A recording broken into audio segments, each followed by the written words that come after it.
Bonjour à tous, j'espère que vous allez bien. On se retrouve pour le brief du jeudi 26 septembre 2024. On se fera un point Bitcoin, Ethereum. Vous avez choisi aujourd'hui d'analyser Link. Je vais donc remettre en jeu RSR contre Uni. C'est à vous de décider pour l'analyse de demain. Et également, n'hésitez pas à me proposer des idées d'altcoin que je pourrais analyser. On fait un petit point copy trading sur les résultats sur nos bots LIM qui ont eu 4 TP hier, donc 2 sur AR, 1 sur ETH, 1 sur BGB, ETH, plus des ordres qui ont été fill, qui vont attendre d'être TP tranquillement. Pour nous rejoindre, je le rappelle, c'est 100% gratuit. C'est le premier lien en commentaire épinglé. Tous les liens utiles concernant mon contenu. Ça va vous ramener sur cette page. Vous vous inscrivez sur BitGet via notre lien partenaire. Vous pouvez obtenir jusqu'à 8 000 $ de bonus de dépôt. Vous avez les conditions qui sont écrites juste ici. Également, vous avez 10% de réduction sur vos frais. Une fois que c'est fait, vous vous connectez sur la plateforme. Vous cliquez sur ce petit lien ici, rejoindre copy trading. Vous mettez votre prénom, email, identifiant BitGet. Vous cliquez sur rejoindre. Et vous allez recevoir par mail la plateforme d'accès au copy trading. Et ensuite, vous regardez cette vidéo, configurer le copy trading. Les stratégies intra vont reprendre tout doucement. Il y a une nouvelle stratégie sur les perps également qui arrivent, qui sont déjà en route pour certains membres. Et on est en train d'unlock tout simplement de nouvelles places pour que plus de gens puissent y avoir accès. Donc, n'hésitez pas à rejoindre. Aussi, rejoignez le Discord, c'est important. Rejoindre le Discord juste ici. Vous aurez accès justement au salon du copy trading pour être tenu au courant des nouvelles stratégies, parce qu'il y a des nouvelles stratégies qui arrivent et qui sont déjà lancées. Les stratégies qui ont changé de nom, etc. Donc toutes les mises à jour se font sur le Discord, c'est important. Rejoignez le Discord, c'est très important.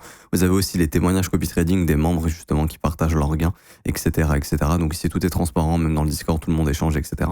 Voilà, vous êtes les bienvenus, c'est 100% gratuit, vous pouvez tous en bénéficier. Alors du coup, pour revenir sur le Bitcoin, premièrement, on regarde les news, on a des data échos qui sont importantes aujourd'hui, on a les chiffres du PIB à 14h30 heure de France, donc là c'est 8h30 heure de New York. On s'attend au PIB de 3%. Si c'est plus, c'est très bien. Si c'est moins bien, c'est pas très bien, quoi.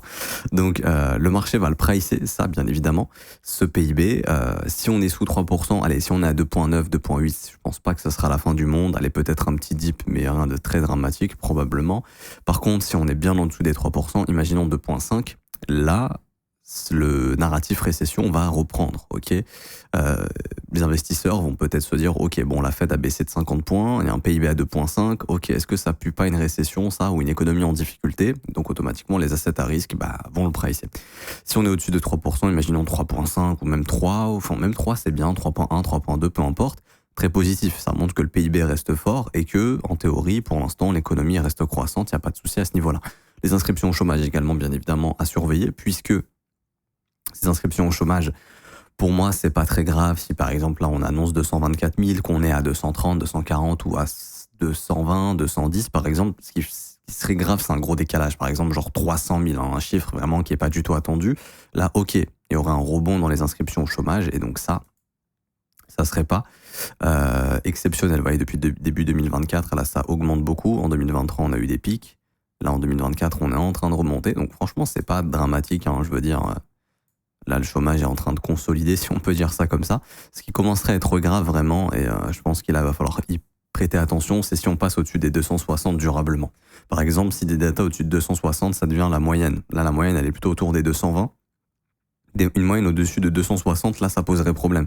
Puisqu'on voit que 260, 270, c'est vraiment les pics qu'on a connus en 2022-2023.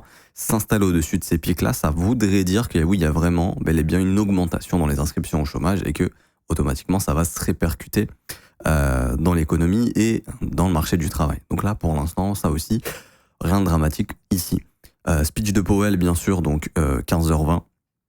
Quelques minutes après, ça aussi, ça va faire bouger les marchés en fonction de ce que Powell va dire. Bon, c'est pas le FOMC, donc je pense qu'il va juste commenter, ouais, le PIB, ça va, ouais, le PIB, ça va pas, ouais, les inscriptions au chômage, machin. Passons, Powell, il est très neutre, généralement, enfin, il est très neutre. Il aime tout et rien dire, en fait. Pour éviter de faire trembler les marchés. Et ensuite, vendredi, grosse news, pareil, 14h30, corps PCE. Ça, on verra bien. PCE, c'est important, c'est une data qui est regardée par la Fed. Ici, est-ce que ça augmente? Est-ce que ça baisse? Si ça baisse, c'est bien. Si ça augmente, attention. Ça pourrait avoir une répercussion du côté de l'inflation. Donc, voilà. Mais la grosse data du jour, c'est 14h30. Donc, autour de la pré-open US, ça devrait pas mal bouger. Et du coup, pour revenir sur Bitcoin, alors, on est toujours dans le range. Toujours dans le range ici, là, on est en train de consolider entre 62 300 et le sommet là sous les 65 000. Personnellement, je pense que là, cette zone de stop, elle va sauter à un moment donné, puisque ça fait quand même depuis 1, 2, 3, 4, 5, 6, 7. C'est le 8e jour où on consolide sous résistance. C'est bullish de faire ça. Pourquoi? parce que tous les gens sont en train de shorter ici et foutent leur stop ici. Donc là, en fait, si vous voulez, c'est un peu comment dirais-je, comme si vous mettiez du gaz dans une bouteille, ça fait de la pression, à un moment donné, ça va péter.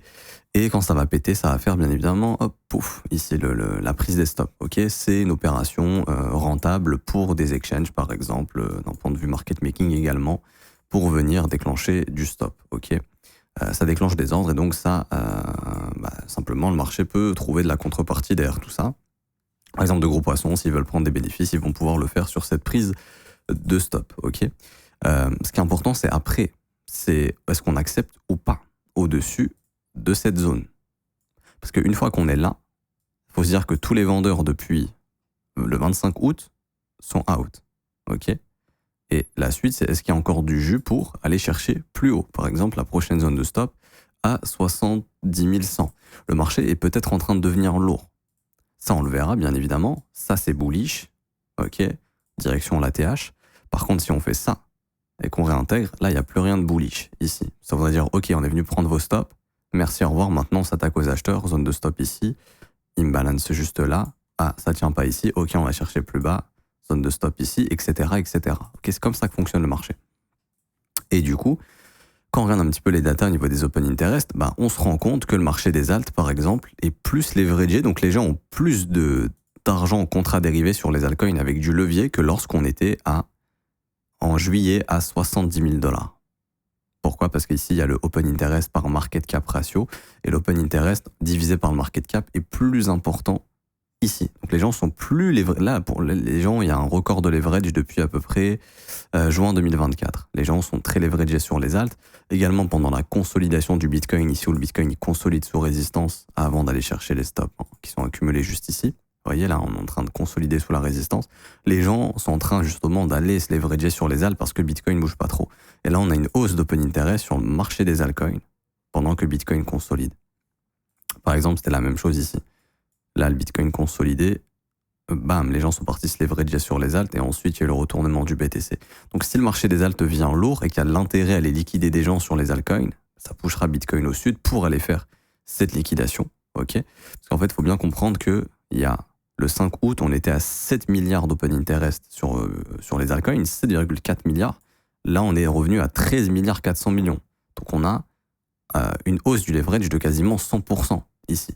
Les gens se sont remis à fond dans le levier sur les altcoins. Et donc, ça, c'est dangereux parce que plus le marché des alts va être leveragé, plus il peut y avoir de l'intérêt, justement, à faire baisser les prix pour liquider ces gens-là.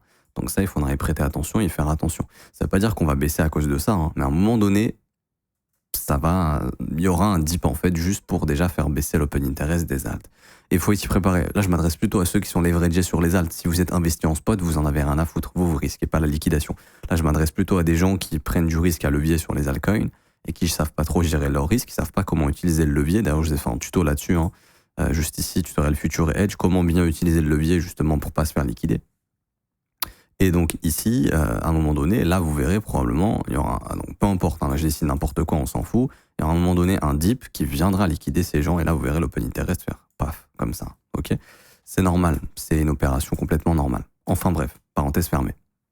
Mais ça reste à surveiller parce que c'est vrai que là, même ici si on compare, par exemple quand on était à 65 000 sur le Bitcoin le 24 août, on voit que l'open interest des alts est plus haut. Pourtant, le Bitcoin est plus bas. Donc là, on sait que les gens se sont encore plus leveragés sur les altcoins qu'avant. Ok. Donc par exemple, si on prend les stops ici et qu'il y a un rejet, comme je vous dis, si ça n'accepte pas, Bitcoin aura pris les stops et derrière, il n'y aura que des gens sur les altcoins à massacrer et ensuite, il suffit juste de push un peu BTC au sud pour que toutes les altes plongent et qu'on aille récupérer les liquidations. En fait, si vous voulez, Bitcoin, c'est un peu celui qui va driver. Tu tires un petit peu sur Bitcoin au nord si les gens sont leveragés sur les altcoins en short, comme ça tu liquides et les altcoins et le Bitcoin. Et puis une fois que les bears sont out du Bitcoin et qu'il n'y a que des gens leverage sur les altcoins, à ce moment-là, tu vas juste un peu push sur le Bitcoin au sud, donc tu vas faire baisser un peu BTC pour emmener tout le marché au sud avec lui. À ce moment-là, tu récupères toutes les liquidations également sur les altcoins. Ok ? Parenthèse fermée. Pour revenir sur la technique, ce qu'on a ici, c'est toujours bullish. Ok ? On est venu prendre en amont du PIB quelques petits stops. On est venu prendre le plus bas de la journée de mardi et de mercredi. Donc là, on a atteint une zone d'intérêt. Maintenant, la zone d'intérêt majeure pour moi n'a pas vraiment été atteinte. Je pense que ça aurait été mieux de venir liquider le Mandelo qui est juste là. Ok ? Je vais le noter. Hop. Parce qu'on n'a pas pris le Mandelo, ça aurait été positif. Et également de venir prendre là, cette zone de stop complètement évidente. Ok. Donc petite prise de stop intermédiaire, ça on en avait parlé, c'était très probable de sauter cette zone. Vous voyez, hop, c'est pas anodin d'être venu sauter cette zone ici, mais juste là. Mais on voit que la zone majeure quand même, ça reste un peu plus bas. Mais le marché éventuellement aurait fait son taf, et quand on regarde comment se comporte le Nasdaq, là il y a une décorrélation entre les deux et probablement Bitcoin va rattraper son retard. Parce que là, on a à un moment donné par exemple des divergences entre les deux. Ici, là le Nasdaq descend, Bitcoin nous fait genre de monter, il rattrape son retard, mais là le Nasdaq est complètement parti au nord. Il faut savoir qu'on a un taux de corrélation qui est énorme entre les deux en ce moment, et là on voit qu'il y a une trop grosse différence. Donc Bitcoin a atteint des points d'intérêt. Là je peux me dire que pour les chiffres du PIB ou demain le PCE, on va essayer d'aller sauter le plus haut là de cette semaine, et je dirais même du coup le plus haut des 65 000, cette zone de stop ici que je vous ai montré là en daily. Ok, donc je pense que fin de semaine, il y a grave moyen là d'aller choper les 65 000 ou plus, parce que c'est la prochaine zone d'intérêt majeure, et que lui, le Nasdaq, là, il y va. Vous voyez, il y a une divergence là. Nasdaq, il monte, Bitcoin, il chute. Donc là, on peut déjà tracer, hop, hop, et ces divergences sont très très puissantes. Donc Bitcoin est en retard. Donc je pense qu'il va rattraper son retard au vu de la prise de stop qui a été déclenchée et surtout du mouvement très impulsif qu'on est en train d'avoir ici. Alors il reste des stops, mais ça sera peut-être pour plus tard. Mais là, vous voyez le mouvement impulsif. Plusieurs imbalances successives ici en M5, il y a un mouvement qui est assez impulsif. Alors à surveiller ce qui se passe sur ce high de session asiatique ici, autour des 63 500, mais si ça accepte, bon déjà on va aller bouffer les stops de ce sommet là, et si ça accepte ici, prochaine target, 63 900, et après bon si Nasdaq continue de push, Bitcoin va continuer de push avec lui, très très probablement, ok. Et ce qui est très bien ici pareil, c'est que voilà, on a cassure du dernier sommet, mouvement impulsif, prise de stop. Pour moi, le job n'est pas fini. Je pense qu'on reviendra sous le trait orange que vous voyez ici, les 62 320. Ça correspond à cette imbalance daily et tous ces lots là. Il y a une grosse zone de stop qui est en train de se former. Mais en tout cas, quand je vois le prix là ici en M5, il y a vraiment de la force et ouais, juste à surveiller ici au-dessus de ce sommet. Ok. Si on prend juste les stops et qu'on rejette, là, je pense qu'on va faire le mouvement qui ira à 62 320. Si on break et que ça ne rejette pas, je pense qu'on est bon pour aller taper au moins essayer d'aller taper les 65. C'est assez agressif de penser de cette manière, mais vu la décorrélation qu'on a entre les deux, le Nasdaq il push trop pour laisser Bitcoin comme ça tranquillement dans son coin. Donc à mon avis, le Bitcoin va devoir se recorréler à ce mouvement. Pour revenir sur ETH du coup. Pour revenir sur Ethereum ici. Alors, Ether toujours dans son range de Monday, donc de lundi, ok. Tant qu'on ne prend pas une des bornes, il ne se passera pas grand-chose. Chiffre du PIB aujourd'hui, donc à tout moment ça peut bouger. Maintenant le graphique en daily, là ce flux est toujours bullish, il n'y a rien de bearish ici. On voit que le prix ne répond plus aux imbalances baissières. On a vu qu'on a cassé celle-ci. Imbalance haussière, elle est toujours ouverte, ok. Donc là c'est un breakaway gap. Et ici on a cette imbalance qui a été bossée et qui a été maintenue. Donc ça, c'est signe de continuation haussière, en tout cas en daily. On travaille ce gros morceau d'imbalance qu'on a là. Je vous ai déjà montré tout ça. C'est normal de consolider ici. En horaire, on avait vu justement qu'il y avait la cassure du dernier creux, sommet descendant, prise de stop. Bon, voilà. En théorie, ça peut être une structure de top. Maintenant, vu la localisation, ça me paraît peu probable. Honnêtement, de laisser le Monday High intact aussi comme ça me paraît peu probable aussi. Je pense pas que ce soit notre top. S'il y a un top à la limite, on va venir récupérer ce sommet ici, et là on va avoir un rejet assez fort par exemple, tac tac tac, et bam, ok. Si vraiment on est en train de former un top ici dans ces impulsions baissières. Si c'est pas le cas, on se donne rendez-vous au 2820 et tout nous indiquerait qu'on peut aller chercher le gap CME aux 3000 balles, tout simplement. Donc pour l'instant, personnellement, toujours... le prix pour moi est toujours... Alors pas en horaire, mais en daily, c'est toujours bullish. Donc là, c'est plutôt, on va dire, un retracement baissier, mais je pense qu'il redeviendra bullish à un moment donné. Déjà, au sein de ce flux, ici, on voit qu'il y a un changement dans le comportement du flux. On voit ici des imbalances baissières, qui n'ont pas été comblées, mais qui ont rejeté le prix. On voit une imbalance baissière ici, et là, on voit une imbalance baissière qui a connu un premier rejet. On est venu prendre les stops, et là, on l'a cassé. Donc là, pour moi, il y a une inversion dans le comportement du prix en horaire ici sur Ethereum, qui peut essayer d'aller récupérer là, les 2630 assez facilement.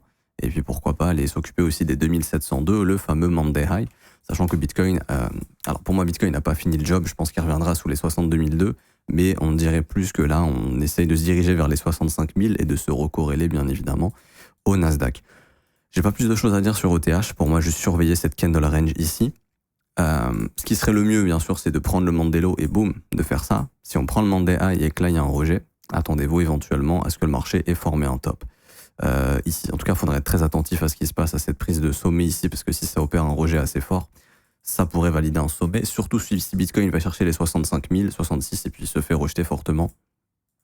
Là, ça pourrait également marquer un sommet, donc ça, il faudra y faire attention. Si ça ne marque pas de sommet, Bitcoin, je pense qu'il peut pousser dans les 67, 68. Il y a des zones évidentes, techniques. Ça ne veut pas dire qu'on va y aller, mais il y a des zones qui indiquent qu'on peut y revenir. Et puis également, Ethereum, il y a son fameux gap des 3000 balles à combler. Et je pense pas que ça va rester ouvert indéfiniment, ça, ce gap. Donc, sera probablement comblé. Et pareil, sur Ethereum, la question c'est, est-ce que c'est un vrai double bottom reprise? Et donc là, on s'attendra à ce que Ethereum, tranquillement, nous fasse un pullback ici ou pas. Mais on ne repasse pas sous cette zone et qu'on ait une accélération d'Ether. Et qu'on aille chercher 3900, 4100, et à ce moment-là, on reverra probablement des inflows sur les ETF d'Ethereum, parce que là, il n'y en a pas du tout, il y en a très peu. Si par contre, on casse ici et qu'il n'y a toujours pas d'inflow, qu'on comble le gap et qu'on réintègre cette zone, ça valide un schéma de consolidation, manipulation et expansion. Et à ce moment-là, l'objectif du prix, ce sera de venir choper le plus bas de Q1 2024 sous les 2080 $. Sur le CME, les perfs, c'était 2060. C'est à peu près la même chose, mais en gros, ce serait ce schéma ici, qui serait assez moche et dangereux.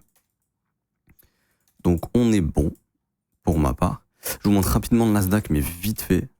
Ok. Je vous explique juste un petit truc. Le Nasdaq a pris sa zone de stop, il ne rejette pas. Vous voyez, c'est un peu les 65 000 du Bitcoin ici, donc lui, le Nasdaq, il y a déjà été. Il est en train de travailler cette imbalance juste ici. Là. Hop. Pour l'instant, il n'y a aucun signal de rejet. Alors, peut-être aujourd'hui ou demain, en fonction du PIB ou du corps PCE, ça on verra bien. C'est une zone dans laquelle le Nasdaq peut faire un sommet descendant. Ici, où il peut se retourner. S'il se retourne, vous doutez bien que si on fait ça, que les cryptos vont suivre. Pour l'instant, il n'y a aucun signal ici qui invite à penser que c'est le cas. Puis je dis bien pour l'instant. Et ça sera fortement à surveiller. Si on pète cette imbalance, l'intérêt du Nasdaq, ce sera d'aller chercher son ATH. Au-dessus des 20 792 points. Et donc, tant que le Nasdaq ne se retourne pas, c'est qu'il y a du jus sur les cryptos. Okay. Si le Nasdaq au mois d'octobre va chercher, je pense que ce sera au mois d'octobre, je pense pas qu'on va faire ça d'ici vendredi, ça m'étonnerait. Et après lundi, le marché rouvre le 30 septembre et mardi 1er octobre, donc je pense que ce sera la semaine prochaine si on y va, ou dans 2 semaines peut-être. Après, on sera fixé sur est-ce que, ok, on a monté les taux, on a baissé les taux de 50 points et en fait c'est juste l'exit pump ici, un peu comme on a fait en 2007. Alors, je sais pas si ça se verra sur le Nasdaq, mais la précédente baisse des taux de 50 points avec une courbe des taux inversée, c'était ici, c'était avant la crise. On avait baissé les taux, on avait monté les taux, on avait augmenté les taux en septembre, donc le 17, voilà, c'était ici sur cette bougie-là.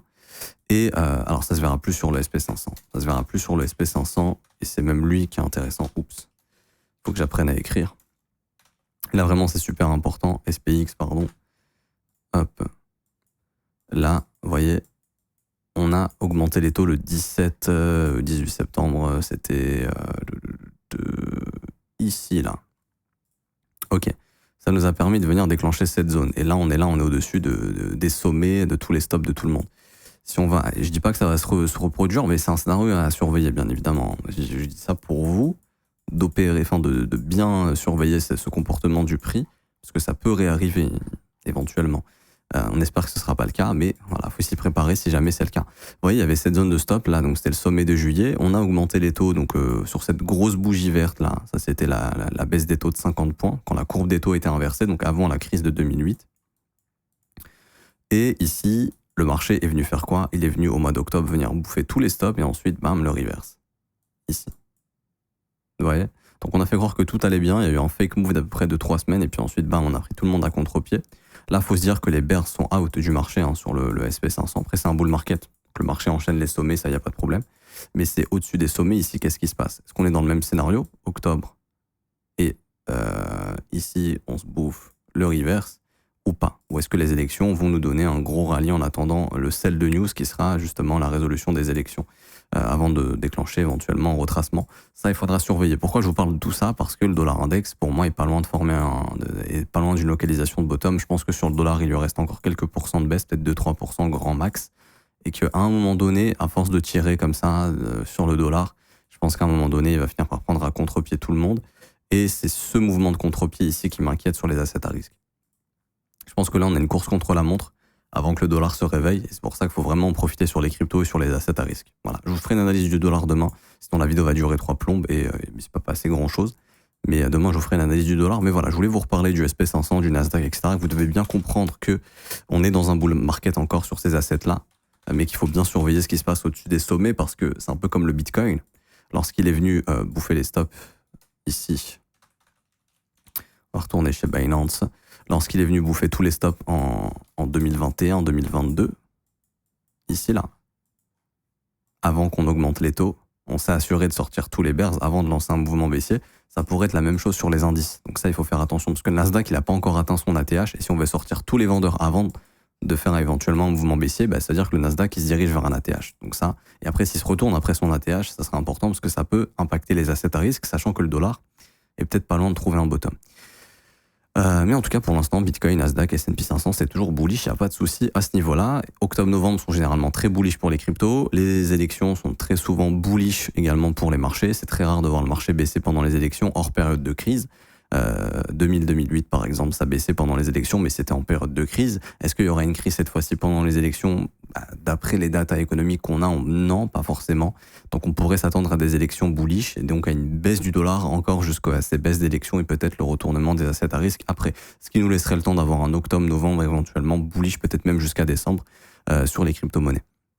Et du coup, pour revenir sur Link. Alors, Link, premièrement, la localisation est superbe. Alors déjà, ce qui a été fait ici, c'est super, puisque ça, pour moi, ça marque un bottom définitif. C'est-à-dire, juste ici, consolidation, manipulation, expansion. Donc une grosse prise de stop avant d'aller s'occuper de tout ce qu'il y a au nord. Hop, vous voyez ici, la prise de stop et ensuite, bam, le gros W qui confirme le push, on y va.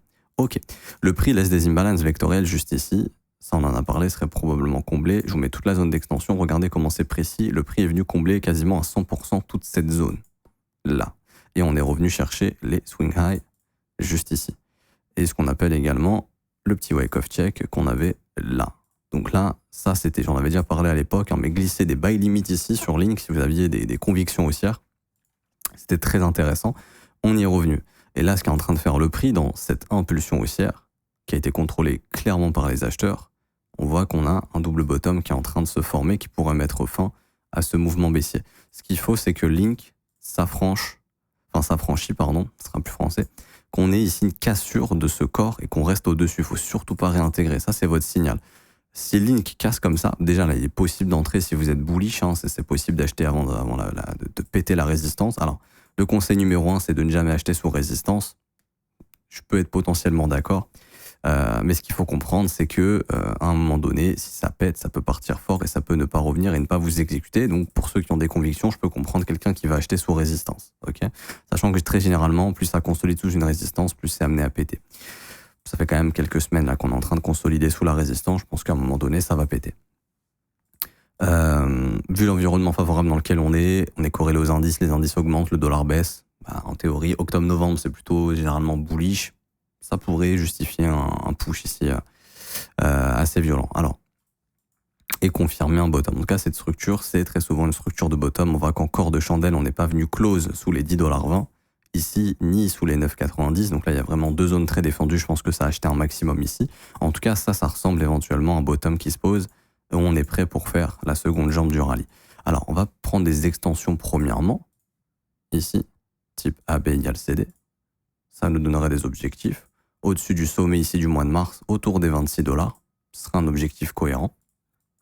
Ensuite, on va prendre d'autres objectifs, c'est-à-dire une extension de ce mouvement ici, qui nous donnera un objectif dans les 32, 37. On va prendre un retracement de FIB ici pour regarder où est-ce qu'on s'est arrêté. Et je pense que ça doit être proche des 38,2. Exactement, on s'est arrêté à 38,2 ici. Si on pète 38,2, on peut se donner rendez-vous au 61,8, juste là. Donc dans cette zone d'extension, qui sera une future zone de profit pour vous, c'est important de prendre des profits en zone de rechargement de short. Parce que si on ne fait pas d'ATH, c'est ici qu'on va s'arrêter. Et idéalement, je pense que le marché en profitera pour prendre cette zone de stop. Donc là, je pense que mettre un TP à 38,30, c'est pas con. Et ensuite, ce sera l'ATH. Le prochain TP sera au-dessus de l'ATH à 53$. Et on va calculer une extension ici, en cas d'ATH, qui pourrait être un objectif. Donc l'extension de tout ce mouvement, si on fait un nouvel ATH, premier objectif, $66. Deuxième objectif, entre 83 et $100. $100, chiffre rond, on vend toujours avant les chiffres ronds, vous vendez genre à 97. Vous n'attendez pas les $100 parce que tout le monde va essayer de vendre à 100 balles. Et du coup, le marché peut ne pas y aller. Ça arrive très souvent. Par exemple, vous voyez, ceux qui attendaient ici $55, ils n'ont pas été fil, le marché s'est arrêté à 53,20. Par exemple, ceux qui attendent $5 tout rond, ou peut-être, par exemple, je sais pas moi, $4 ou $4,50, ici, vous voyez, on s'est arrêté, et même $4,75, c'est un chiffre rond, on s'est arrêté à $4,76 ici. Vous voyez, très souvent, les chiffres ronds, il y a beaucoup de gens qui attendent d'acheter dessus, et le marché peut ne pas aller fil ses ordres. Et je vais vous donner une autre extension, donc là, si jamais on part dans ce mouvement comme ça, c'est-à-dire tac, tac, on va calculer les extensions possibles. Donc, encore une fois, ce ne sont que des extensions mathématiques, ça ne veut pas dire que le prix va y aller, mais ça vous permet de vous fixer des profits. 1,914, et là, ça tape parfaitement avec cette BSL, donc c'est très bien. Ce sera un bon TP ici, les $38. Également, ici, c'est un TP. Si vous êtes dedans, moi, je pense qu'au-dessus des 22, 23, c'est un petit TP. Après, ça dépend de vous. Par exemple, je sais pas, sur une position, on va dire, qui est ouverte à 100%, c'est possible de prendre 10% ici si vous avez vraiment un billet boule, ou si vraiment vous pensez que ça peut aller beaucoup plus haut, vous prenez 5% ici, vous regardez ce que fait le prix. Si le prix se retourne pas, vous prenez pas plus de TP. Ici, vous mettez 10%, et en fait, vous vendez plus cher. Pourquoi ? Parce que si vous mettez les mêmes ordres à chaque fois, votre prix moyen, il va monter crescendo. Par contre, si ici vous mettez 5, 10%, ici vous mettez 20%, votre prix moyen de vente, au lieu de, par exemple, être là, il va pas être là. Si ici je mets 10, 10, 10, ok, on va avoir un prix moyen de vente ici, sur la médiane. Par contre, si je vends un petit peu ici, plus ici et beaucoup plus ici, le prix de vente, il va être plutôt par là, voire même peut-être là, ici. Donc là, c'est beaucoup mieux. Ça vous fera plus d'argent, en fait, tout simplement. Après, le risque, c'est que le marché se retourne avant. C'est pour ça qu'il faut savoir identifier les retournements de marché. Et ensuite, pareil, vous mettez plus de profit. Par exemple, ici, vous mettez 25, ou si vous estimez que c'est trop proche, attendez cette zone. Ici, là, vous mettez par exemple 35% de TP supplémentaire. OK ? Comme ça, votre prix moyen de vente, il sera quelque part par là. Et là, ça vous fera déjà un gros rendement si vous êtes en train de rentrer ici. Ensuite, extension. Là, pareil, on a une grosse confluence entre 97 et 118. Donc là, je pense que ça sera une zone de profit quand même assez importante sur Link, si jamais on y va, qu'il y a un gros bull run, etc. etc. Et après, bon, là, c'est vraiment des objectifs très hauts. Ceux-là, je pense pas qu'on va y aller, à part si vraiment Link devient un mastodonte. Mais là, on aurait ici 1,914. Donc, vous voyez, on a une grosse confluence avec des outils mathématiques. 1,914, 2, 5, 0, 8, 6, 28. Il y a vraiment une grosse zone. Ça pourrait vraiment être une zone de fin de bull run ici. Si vraiment ça part en cacahuète, ça dégénère. 165, c'est un TP, et ensuite, ce serait une grosse zone entre 265 et $330. Mais là, ce serait vraiment Link à tout casser sur son chemin, et j'aurais dans le top du market cap, quoi. Mais je pense plutôt, ça, c'est les zones réalistes à quoi on peut s'attendre. S'il y a vraiment un gros bull run, et que Link fait un nouvel ATH, je pense qu'entre 82 et 120, on trouvera notre top, probablement. Je sais pas si en logarithmique, et je m'arrêterai ici, on peut trouver un canal, par exemple, ou quelque chose qui peut nous donner un objectif. On peut tracer un bas de canal qui pourrait éventuellement donner un haut de canal. Par exemple, ça, peut-être la médiane ici, ou le haut du canal. Ouais, non. Je pense pas, 460, ça me paraît beaucoup. Le seuil médian du canal, on serait sur, pour 2025, autour des 80. Ouais, ça tape aussi. Ça correspond aussi à une target qu'on peut estimer réaliste, honnêtement. Et même là, éventuellement, on a un petit canal pour se projeter. C'est vraiment les objectifs conservateurs ici, là, dans les 30. Mais ouais, ce serait plutôt ici de se dire, ouais, si jamais on va chercher la médiane du canal, de 70 jusqu'à 100, c'est vraiment de bonnes zones de TP. Quoi qu'il en soit, je m'arrête ici, j'espère que ça vous aura plu. Si c'est le cas, n'hésitez pas à laisser un pouce bleu, vous abonner et à mettre un petit commentaire. Vraiment, ça récompense le travail qui est fourni et ça m'aide beaucoup. Vous n'avez pas idée, donc vraiment, n'hésitez pas. Également, copy trading en commentaire épinglé, formation gratuite, VIP gratuit, l'école si vous voulez nous rejoindre. Donc vous avez toutes les informations juste ici pour ceux qui veulent rejoindre l'école et se former à mes côtés. Du lundi au vendredi, avoir accès à la formation du trône que j'ai faite, qui vous sera envoyée par mail une fois que vous aurez procédé au paiement. Et en plus de ça, rejoindre la communauté sur le Discord avec les élèves, avoir accès aux briefs, aux cours, aux exercices, aux examens, aux quiz. Tout ça, ça se passe dans l'école. Il y a un suivi complet. Vous posez une question, vous avez la réponse dans le Discord, que ce soit moi, les professeurs ou les élèves avancés qui seront là pour vous aider et répondre à vos questions également. Vous avez tout le descriptif de l'école ici, une vidéo qui vous présente l'école et vous avez également les avis, les témoignages des élèves juste ici. Ça commence à partir de 49 € par mois, c'est sans engagement. Et vous avez les offres 3, 6 et 12 mois qui, elles, sont moins chères, qui ont des réductions. Par exemple, l'offre de 12 mois à 36% de réduction. Vous êtes les bienvenus, vous pouvez nous rejoindre. Je m'arrête ici, on se retrouve demain. Je vais poursuivre avec les élèves. Ciao, ciao.